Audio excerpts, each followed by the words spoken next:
Hi all അസ്സലാമു അലൈക്കും, welcome back. ഇന്ന് ഞാനിവിടെ ഉണ്ടാക്കുന്നത് ഗ്രീൻ പീസ് കൊണ്ടുള്ള ഒരു കറിയുടെ റെസിപ്പിയാണ്. അപ്പത്തിൻ്റെ കൂടെ കഴിക്കാൻ വളരെ ടേസ്റ്റി ആയിട്ടുള്ള ഒരു കറിയുടെ റെസിപ്പിയാണ്. ഇനി വീഡിയോയിലോട്ട് പോവാം. ഇവിടെ കുക്കറിലാണ് ഞാൻ ഈ കറി ഉണ്ടാക്കുന്നത്. കുക്കർ അടുപ്പത്ത് വെച്ച് അത് ചൂടായി കഴിഞ്ഞാൽ അതിലേക്ക് ആവശ്യത്തിനുള്ള വെളിച്ചെണ്ണ ഒഴിച്ചു കൊടുക്കുക. വെളിച്ചെണ്ണ ചൂടായി കഴിഞ്ഞാൽ അതിലേക്ക് സ്പൈസസ് ഇട്ട് കൊടുക്കാം. ഗ്രാമ്പൂ, പട്ട, ഏലക്ക ഇത്രയുമാണ് ഞാൻ ഇതിലേക്ക് ഇട്ട് കൊടുത്തിരിക്കുന്നത്. ഇനി നമുക്ക് അരിഞ്ഞു വെച്ചിരിക്കുന്ന വലിയ ഉള്ളി ഇതിലോട്ട് ചേർത്ത് കൊടുക്കാം. അരക്കപ്പ് ഗ്രീൻ പീസ് ആണ് ഇവിടെ ഞാൻ എടുത്തിരിക്കുന്നത്. അതിലേക്ക് ആവശ്യമായിട്ടുള്ള ഒരു വലിയ ഉള്ളിയാണ് ഞാൻ ഇവിടെ ഇതിലോട്ട് ചേർത്ത് കൊടുക്കുന്നത്. ഇനി ഈ ഉള്ളി ഒരു ലൈറ്റ് ബ്രൗൺ കളർ ആകുന്നത് വരെ ഒന്ന് വഴറ്റിയെടുക്കുക.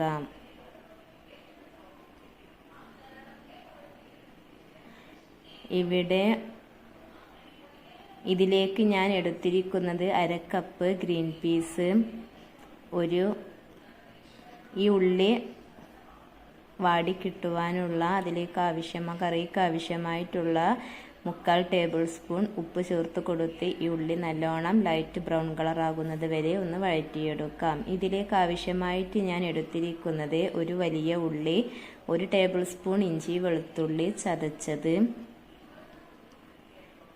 ഇനി ആ ചതച്ച് വെച്ചിരിക്കുന്ന ഇഞ്ചി വെളുത്തുള്ളി ഇതിലോട്ട് ചേർത്ത് കൊടുത്ത് ഒന്ന് നല്ലോണം വഴറ്റിയെടുക്കാം. ഒരു വലിയ ക്യാരറ്റ് ചെറുതായി കട്ട് ചെയ്തതും, ഒരു മീഡിയം സൈസിലുള്ള ഉരുളൻകിഴങ്ങ് ചെറുതായി കട്ട് ചെയ്തതും, 1 ടേബിൾ സ്പൂൺ ഇഞ്ചി വെളുത്തുള്ളി ചതച്ചതും, ഒരു പിടി മല്ലിയിലയും കറിവേപ്പിലയും, ഒരു വലിയ ഉള്ളിയും. ഇത്രയുമാണ് ഞാൻ ഈ ഗ്രീൻ പീസ് കറിയിലേക്ക് എടുത്തിരിക്കുന്ന വെജിറ്റബിൾസ്. ഇനി ഈ വെളുത്തുള്ളിയുടെ പച്ചമണം മാറുന്നത് വരെ ഒന്ന് വഴറ്റിയെടുക്കാം. ഈ ഉള്ളി ഒരു ലൈറ്റ് ബ്രൗൺ കളർ ആകുന്നത് വരെ ഇതൊന്ന് വഴറ്റിയതിന് ശേഷം വേണം ഇതിലോട്ട് പൊടികൾ ചേർത്ത് കൊടുക്കുവാൻ.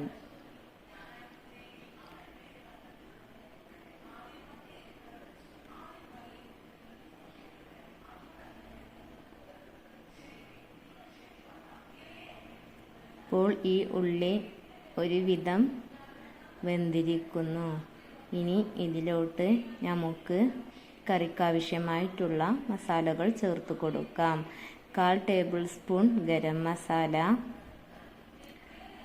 1/4 ടേബിൾ സ്പൂൺ കുരുമുളക് പൊടി. പച്ചമുളക് ചേർക്കാത്തത് കാരണമാണ് ഞാൻ ഇവിടെ കുരുമുളക് പൊടി ചേർത്ത് കൊടുത്തിരിക്കുന്നത്. ഇനി 1/4 ടേബിൾ സ്പൂൺ മഞ്ഞൾപ്പൊടി, 1/2 ടേബിൾ സ്പൂൺ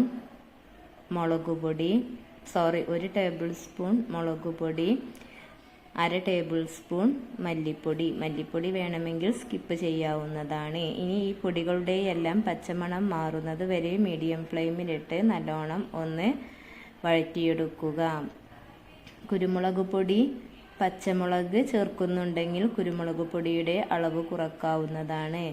അല്ലെങ്കിൽ കുരുമുളക് പൊടിയും പച്ചമുളകും ചേർത്ത് കൊടുത്ത് മുളക് പൊടി ഇതിൽ നിന്നും സ്കിപ്പ് ചെയ്യാവുന്നതാണ്. ഇനി ഈ പൊടികളുടെ എല്ലാം പച്ചമണം മാറുന്നത് വരെ നല്ലോണം വഴറ്റിയതിനു ശേഷം ഇതിലേക്ക് വലിയ ഒരു പഴുത്ത തക്കാളി ചെറിയ പീസായി കട്ട് ചെയ്തത് ഇതിലോട്ട് ചേർത്ത് കൊടുത്ത് നല്ലോണം ഒന്ന് മിക്സ് ചെയ്തെടുക്കുക. ഒരു 2 മിനിറ്റ് നല്ലോണം മിക്സ് ചെയ്തതിന് ശേഷം മീഡിയം ഫ്ലെയിമിലിട്ട് ഈ തക്കാളി ഒന്ന് വെന്ത് കിട്ടുവാൻ മൂടി വെച്ച് ഒന്ന് വേവിച്ചെടുക്കാം. ഫ്ലെയിം മീഡിയത്തിലോ ലോയിലോ ആക്കാൻ ശ്രദ്ധിക്കണം, അല്ലെങ്കിൽ ഇത് അടിയിൽ പിടിക്കും. ഇനി ഇതൊന്ന് മൂടി വെച്ചതിന് ശേഷം ഒരു 2 മിനിറ്റ് ഒന്ന് വേവിച്ചെടുക്കാം. ഈ തക്കാളി വെന്ത് കിട്ടാൻ വേണ്ടിയാണ്. ഇപ്പോൾ തക്കാളി ഒരു 1/4 ഭാഗം വെന്തിട്ടുണ്ട്. ഇനി നമുക്ക് ഇതിലേക്ക് കട്ട് ചെയ്ത് വെച്ചിരിക്കുന്ന ക്യാരറ്റ് ആദ്യം ചേർത്ത് കൊടുക്കാം. ഒരു വലിയ ക്യാരറ്റ് ചെറിയ പീസാക്കി ക്യൂബ് ഷേപ്പിൽ അരിഞ്ഞെടുത്തതാണ്. അത് ഇതിലോട്ട് ചേർത്ത് കൊടുക്കാം. അതേപോലെ ഒരു വലിയ ഉരുളൻകിഴങ്ങ് ചെറുതായി കട്ട് ചെയ്തതും ഇതിലോട്ട് ചേർത്ത് കൊടുത്ത് ഒരു 2 മിനിറ്റ് ഇവ നല്ലോണം ഒന്ന് മിക്സ് ചെയ്തെടുക്കാം.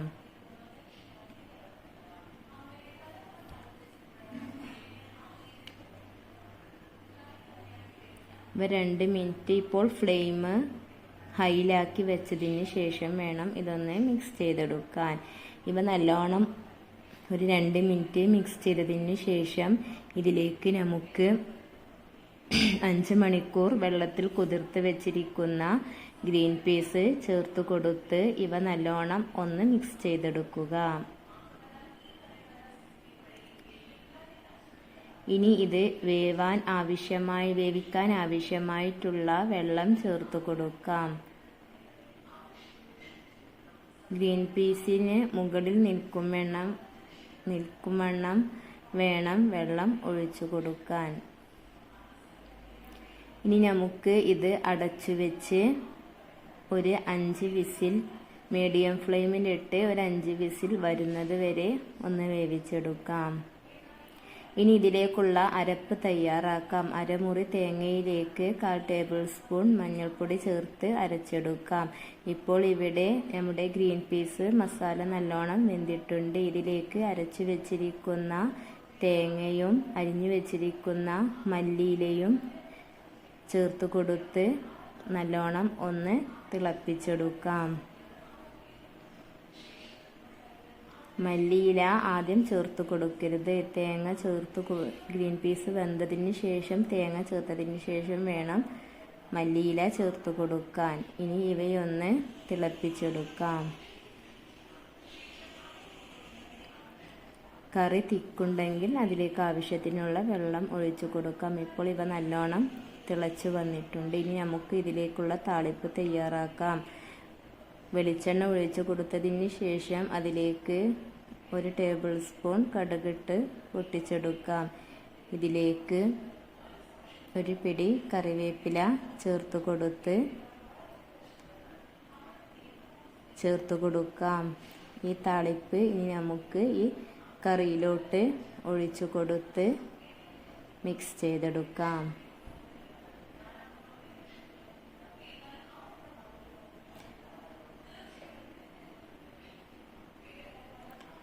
അങ്ങനെ ഗ്രീൻ പീസ് കറി ഇവിടെ റെഡിയായി. വീഡിയോ ഇഷ്ടമായാൽ ലൈക്ക് ചെയ്യുക, ഷെയർ ചെയ്യുക, സബ്സ്ക്രൈബ് ചെയ്യുക. ആദ്യമായിട്ടാണ് എൻ്റെ വീഡിയോ കാണുന്നതെങ്കിൽ സബ്സ്ക്രൈബ് ചെയ്യാൻ മറക്കരുത്. ഓൾ ബട്ടൺ കൂടി പ്രസ് ചെയ്യണമെങ്കിൽ ഞാനിടുന്ന നോട്ടിഫിക്കേഷൻ നിങ്ങൾക്ക് ലഭിക്കുന്നതാണ്.